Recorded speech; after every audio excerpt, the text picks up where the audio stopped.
running our city they've overspent our money. They're cutting our services. They're laying people off, and then they don't have a plan. Indiscriminate layoffs without really taking a look at where we can consolidate departments, where we can move people around, how we're going to sustain services.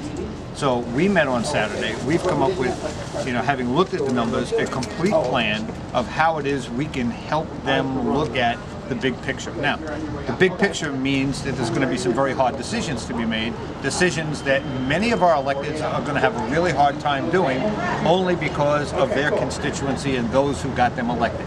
And it all goes back to follow the money. So if the unions are going to have to take a part hit, and I'm really getting more insulted daily when I hear the unions say you're putting it all on the back of labor. No, we're not putting it all in the back of labor, because the truth of the matter is when you reduce the labor force, you reduce the services. So we continue to pay the big dollars in taxes and fees, but we continue to get less and less and less services from the city that's supposed to be giving us those services. So the whole package is really what has to be looked at. The pension system has to be looked at. The healthcare system has to be looked at, as opposed to furloughs, as opposed to layoffs. How about a 3 to 5 year balanced budget plan? How about we stop the Band-Aid bleeding? And they can't play politics anymore, not with our future. Right. They need to step up to the plate and either be real politicians and take care of us, the constituents, or they need to step aside. And that's when the Municipal Assistance Corp in New York came, because they couldn't stop playing politics. Well, actually, in the New York situation, they set up the Emergency Financial Control Board, which had authority to not only review, but to influence the budget. They had the right to say no. They had the right to take over the checking accounts of the city. Right. And that was because nobody in the financial community or the business community or the community at large trusted them. The media is so good about covering natural disasters. You got 24/7 coverage, Film at 11, but this is a disaster that rivals the worst natural disasters. This is like a large earthquake, and there's going to be a lot of damage. Our services can be cut to unacceptable and dangerous levels if we allow the mayor to go through with his vision, and I hesitate to call it a vision, of cutting back drastically rather than dealing with the structural cost of compensation and benefits. I like to call it hollowing out a city. There's nothing in it.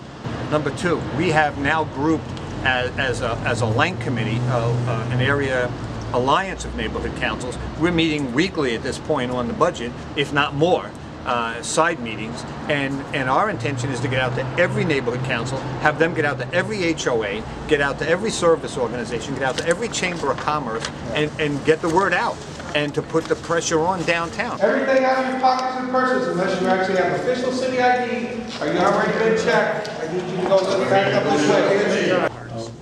The reason for this meeting primarily is to get community input as to your concerns and issues about the budget, and we're going to basically spend most of our time on those particular issues. Dr. Clyde Williams, 4115 Barrett Road, El Sereno. I would like to express appreciation to Councilpersons Smith and Parks. At least 2 people showed up the other night for the Budget and Finance Committee. Where were the others, especially when it's costing us maybe $1 to $2 million a day for each day of delay in the budget? It's published by the Western City, which is the magazine for the League of California Cities. It came out, I think, in November, and it's entitled Avoiding and Using Chapter 9.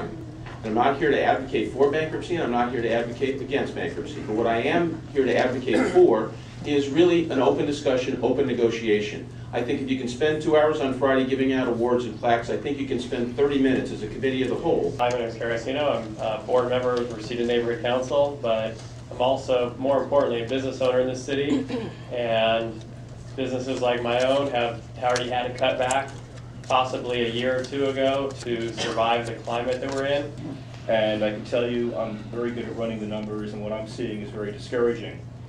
To resolve the fiscal crisis in the long run, with or without bankruptcy, we're going to have to start transitioning as many employees from a defined benefit plan to a defined contribution plan.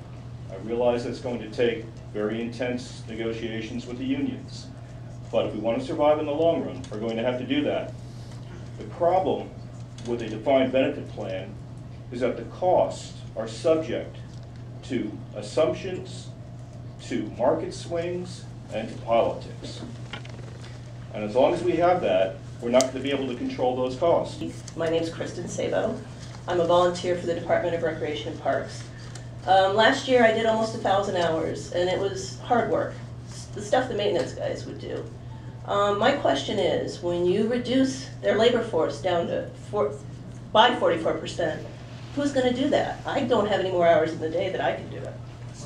I would also like you to consider the fact that Recreation and Parks has almost become your de facto social services department. There's an awful lot of gang programs and things tied to parks that if you don't have the staff, say you have 54%, 56% of what you have, they're going to be forced by liability to do maintenance. You're not going to have your social programs. And those are life-saving, life-changing for things. It's terribly important that you think about what you're doing when you're cutting personnel. Because we, the neighborhood councils, must fulfill our chartered responsibility to promote more public participation and to be advisory to you.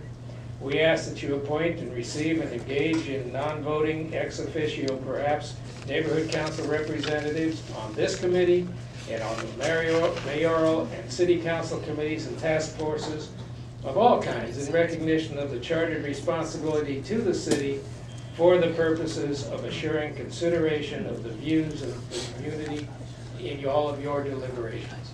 Thank you very much. Thank you.